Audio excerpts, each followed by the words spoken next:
Shalom. Bapak Ibu sudah terkasih dalam Tuhan yang ada di rumah, salam damai sejahtera bagi kita, salam sehat, salam sukacita dan salam perjuangan ya. Kita terus berjuang dalam hidup ini, berjuang menghadapi situasi yang ada, ya, kondisi yang tidak mudah bagi kita, atau kondisi sulit ini ya. Kita mau belajar firman Tuhan. Pembacaan firman Tuhan pagi hari ini Mazmur 128. Mari kita lihat Alkitab kita. Perikopnya itu adalah berkat atas rumah tangga. Mazmur 128.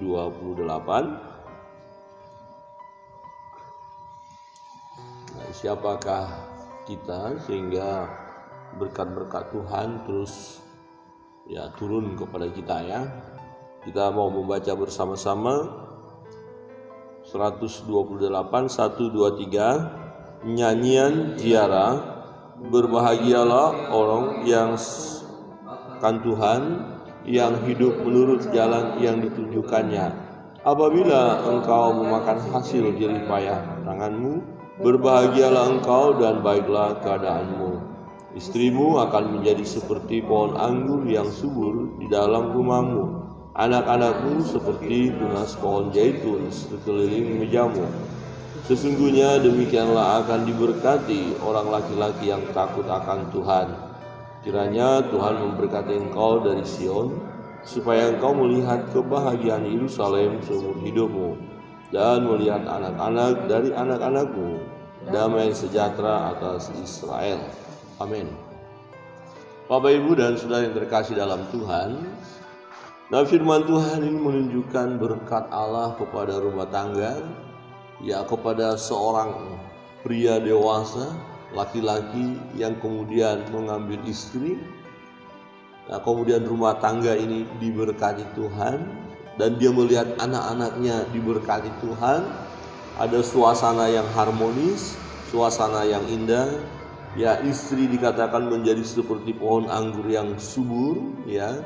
Jadi istri sehat, kuat, ya, menyenangkan, ya, kemudian ya melahirkan anak-anak juga baginya, ya, bagi seorang laki-laki dewasa ini yang berbahagia ini.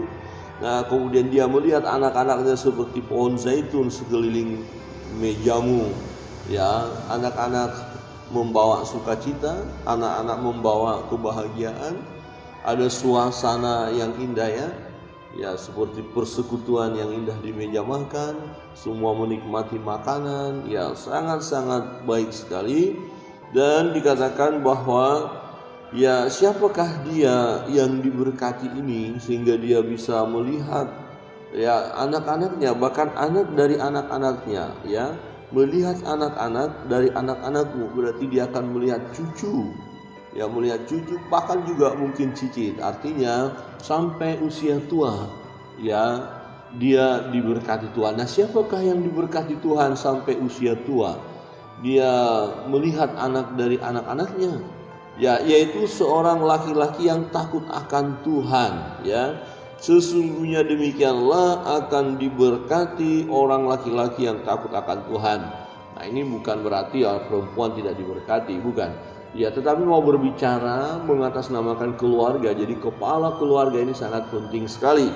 Nah, di ayat pertama dikatakan begini Bapak Ibu.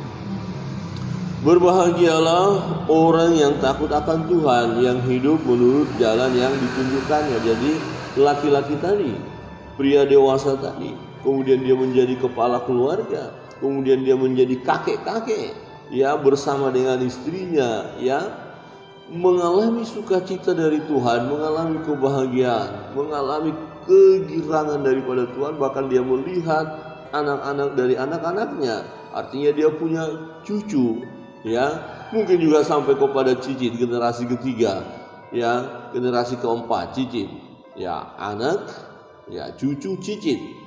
Saudara yang terkasih dalam Tuhan, rahasianya sampai berkat itu mengalir bagi orang ini, bagi laki-laki ini, ya, bagi kepala keluarga ini, hanya satu kalau kita lihat di sini adalah dia takut akan Tuhan. Ya, dia takut akan Tuhan, dan apa dikatakan hidup menurut jalan yang ditunjukkannya. Jadi dia mengikuti jalan-jalan Tuhan, dia mengikuti firman Allah, dia mengikuti aturan daripada Tuhan. Ya, dia taat kepada hukum-hukum itu. Dia setia mengikuti jalan Tuhan. Perkataan Allah ya diterima, firman Allah diterima dengan sukacita. Jadi dalam setiap perjalanan hidupnya dia menyandarkan hidupnya kepada firman Allah. Kira-kira begini, waktu seseorang mau mengadakan perjalanan jauh ya supaya sampai kepada tujuan, dia butuh ya Google Map gitu kira-kira. Kalau dulu peta ya, jadi supaya dia tahu persis jalan yang mana yang harus dia tempuh supaya sampai kepada tujuan itu ya, yang mungkin jalan itu lebih cepat, tidak terlalu banyak rintangan ya, macam-macam ya petunjuk-petunjuk di situ ya, jalan yang berkelok-kelok kah, jalan yang lurus saja kah atau bagaimana. Jadi ada petunjuknya. Nah, seseorang akan sampai kepada tujuan dengan baik manakala dia mengikuti petunjuk itu. Nah, waktu kita menaiki kendaraan kita, kemudian kita mulai menempuh perjalanan itu, ya maka aktifkan GPS kita, ya kemudian kita ikuti dia. Setiap petunjuk yang diberikan oleh ya GPS tersebut, ikuti arah-arah itu, maka kita akan sampai dengan tenang, dengan bahagia, dengan mantap. Ya, tidak akan muter-muter, tidak akan keliru.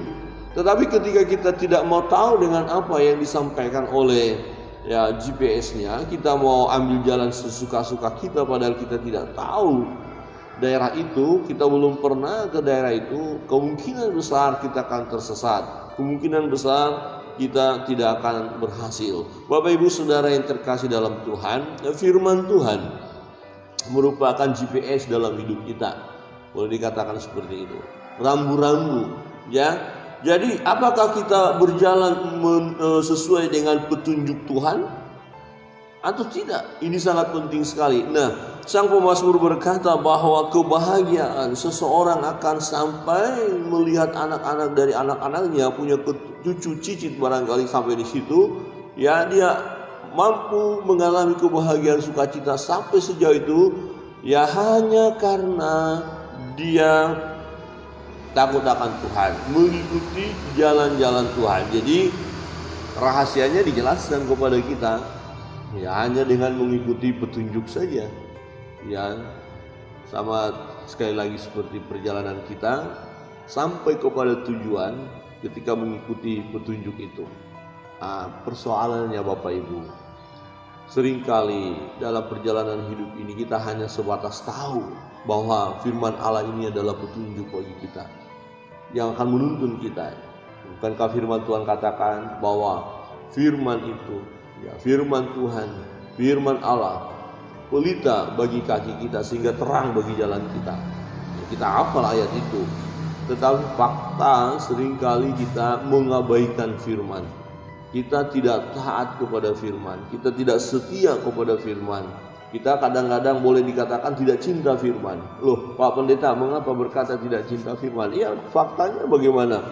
Ada seseorang yang dalam satu hari sepenuhnya nggak baca firman. Bagaimana dia dapat dikatakan mencintai firman? Jadi satu hari pun tidak pernah dengar firman, tidak dengar firman, tidak baca Alkitab, atau tidak dengar ya khotbah atau firman Allah. Terus kita berkata kita cinta firman. Ya, tentu tidak bisa. Jikalau kita berkata kita cinta firman, berarti kita merindukan firman itu, membacanya, merenungkannya siang dan malam. Dan di bagian lain dikatakan, ketika kita merenungkan firman Allah siang dan malam, maka kita akan berhasil. Benarlah apa yang dikatakan Sang Pemazmur pagi hari ini, Mazmur 128. Nah, seseorang yang diberkati rumah tangganya. Tetapi saya mau ingatkan, bukan berarti tidak ada masalah ya. Bukan berarti kalau dalam rumah tangga itu takut akan Allah, dia berjalan sesuai dengan petunjuk Tuhan, berarti tidak ada masalah dalam hidupnya, tidak ada pergumulan dalam hidupnya. Bukan. Pergumulan, persoalan hidup semua manusia mengalaminya, termasuk orang-orang yang takut akan Tuhan pun ya menghadapi persoalan itu.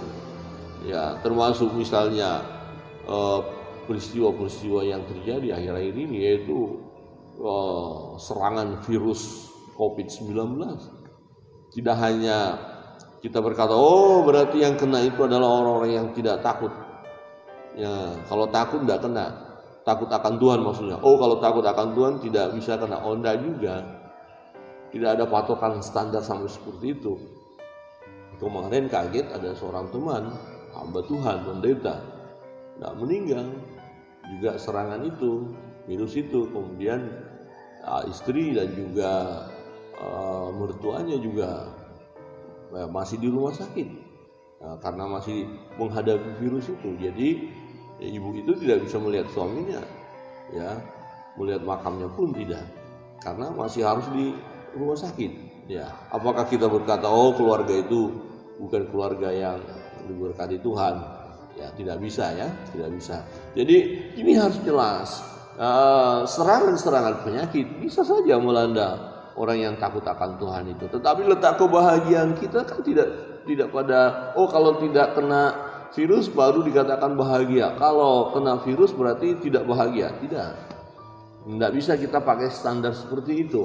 Ya, jadi kita bisa kena, saudara bisa kena, tetapi kebahagiaan kita tidak akan terhilangkan jikalau kita terus takut akan Tuhan. Bahkan ada orang yang sangat bahagia dan bersaksi ketika dia mengalami virus itu, mengalami serangan itu, dia baru merasakan bagaimana kedekatannya dengan Tuhan. Nah, coba. Ya, pada saat isolasi di rumah sakit, harus butuh oksigen, dan di situ baru dia mengerti arti hidup itu. Betapa besarnya kasih Tuhan bagi kita. Dia bilang, betapa besarnya kasih Tuhan itu dengan bisa bernapas ini loh. Nah, dia beberapa hari di rumah sakit harus pakai oksigen. Dia mengerti, ya, kalau oksigen itu habis, persediaan oksigen habis, ya sudah, itu sangat mengerikan. Nah, sementara ketika kita sehat seperti sekarang dengan bebas menghirup udara, bukankah ini berkat Tuhan? Bukankah ini adalah kebaikan Tuhan? Saudara yang terkasih dalam Tuhan, laki-laki ini diberkati Tuhan.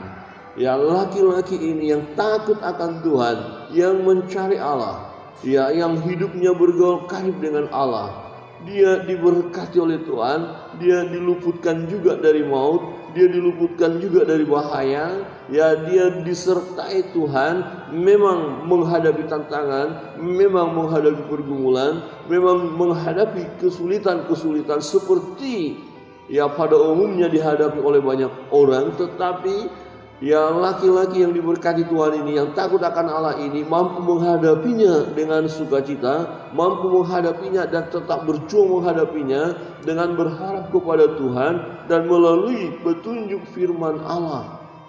Ya, dia bisa lewati semua. Jadi Bapak Ibu, ketika kita bergumul, ketika kita mengalami kesukaran dosa, ada firman Tuhan yang akan membuat kita mampu menghadapinya. Amin. Jadi kita ingat firman Tuhan. Oh ya, aku tahu, ya, Tuhan tidak akan membiarkan aku, tidak akan membiarkan aku sampai tergeletak. Aku tahu Tuhan punya kuasa untuk menolongku. Aku tahu ada maksud Tuhan mengapa Tuhan izinkan masa sukar ini. Ketika kita lihat petunjuk-petunjuk Tuhan, kita dapat berkata, ceritanya belum selesai. Ya, jangan hari ini menderita langsung kita bersungut-sungut, stres, putus asa, dan berkata, kebahagiaan macam apa ini Tuhan? Kok hidup saya seperti ini? Jangan langsung berkata seperti itu. Karena apa? Ceritanya belum selesai. Berjuanglah, ya, hadapi terus, melangkahlah dengan mengikuti petunjuk Tuhan itu. Ya, hidup menurut jalan yang ditunjukkan Tuhan. Jadi ada petunjuk daripada Tuhan untuk kita, Bapak Ibu, saudara yang terkasih dalam Tuhan. Keluarga yang mengikuti petunjuk Tuhan, ya, memang sebagai kepala keluarga disebut di sini laki-laki yang takut akan Tuhan. Mengingatkan kita akan tanggung jawab, ya, seorang imam, ya, bertanggung jawab, suami bertanggung jawab atas seluruh keluarga, ya. baik secara jasmani maupun rohani. Nah, secara rohani ini bukan sesuatu yang biasa, tetapi ini sesuatu yang sangat penting, tanggung jawab yang penting. Jadi kepala keluarga hendaklah membawa rumah tangganya kepada Tuhan, memperkenalkan Tuhan kepada anak-anaknya. Ya, kepala keluarga bersama istri yang dia kasihi, bersama-sama ya takut akan Tuhan, bersama-sama memuji Tuhan, bersama-sama memuliakan Tuhan, bersama-sama mencintai firman Allah. Amin. Kita bersyukur ada firman Tuhan. Ya, firman Tuhan ini akan memberikan kekuatan kepada kita dalam menghadapi ya segala sesuatunya dalam perjalanan hidup ini. Saudara yang terkasih dalam Tuhan, siapa yang tidak merindukan kebahagiaan? Kepala keluarga mana yang tidak mau berbahagia dalam rumah tangganya? Laki-laki mana yang tidak mau ya menikmati berkat-berkat Tuhan sampai melihat anak dari anak-anaknya? Ya, laki-laki mana? Tentu tidak ada. Semua mau diberkati Tuhan, semua mau rumah tangganya bahagia, semua juga mau melihat anak dari anak-anaknya. Ya, jadi sampai usia tua kita nanti, kita akan menikmati berkat-berkat Tuhan manakala kita terus mempertahankan hidup takut akan Tuhan. Takutlah akan Tuhan, ikutilah jalan-jalan Tuhan, petunjuk-petunjuk Tuhan. Di mana petunjuk Tuhan itu ada di dalam firman. Bacalah Alkitab. Ya, saudara tidak perlu mencari petunjuk Tuhan melalui mimpi, melalui penglihatan, melalui dengar suara-suara asing, tidak. Saudara pelajari firman atau dengarkan khotbah-khotbah, pengajaran-pengajaran yang benar dari hamba-hamba Allah yang mengambil pengajaran itu dari firman Allah. Dengarkan itu, terima dengan sukacita, dan mari berjuang menghidupi firman itu dalam hidup kita. Amin. Kiranya kebenaran firman Tuhan pagi hari ini meneguhkan iman percaya kita. Percayalah bahwa saudara dan saya adalah orang-orang yang diberkati Tuhan, yaitu kita yang takut akan Tuhan, yang mengikuti jalan-jalan Tuhan. Saudara dan saya pasti diberkati Tuhan. Ya, ketika dalam pergumulan ada, jangan katakan aku tidak diberkati. Ya, hendak kita katakan ceritanya belum selesai. Jadi bertahanlah, hadapilah, dan yang lebih indah lagi, bawa beban pergumulan kita kepada Tuhan.